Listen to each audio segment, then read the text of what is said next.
prvýkrát prešovskí hádzanári hrali ročník celoštátny Československej hádzanárskej ligy a skončili na 2. mieste. To vyvolalo veľké boom medzi obecenstvom, medzi mládežou.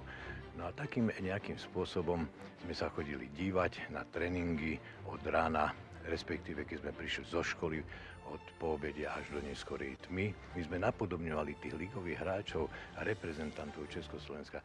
Takže tak nejak som sa dostal k hádzanej v roku 1958 ako 11-ročný žiak. Rudo Horváth, to bol môj vlastne odchovanec z Petrova, tam v Pionierskom dome. Videl som, jak hrajú fotbal a videl som, že sú takí, že im to myslí. Lebo som učil na elektrotechnickej škole a z okna som videl, jak oni tam hrajú.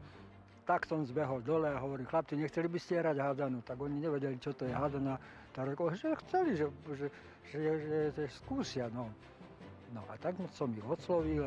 To bol Stančák, brankár, potom neskôr Prešovský. No a tam Rudo Horváth vlastne som ho získal. A ešte sme hrali na majstrovstvách sveta v 67., keď sme sa stali majstri, lebo on na krydle hral. No a ja ako tréner, ako žiak, ktorý som ho vyťahol z mládeže, nakoniec sme ešte vedľa seba spolu hrali. Toto je pre mňa veľmi silný zážitok, emocionálny.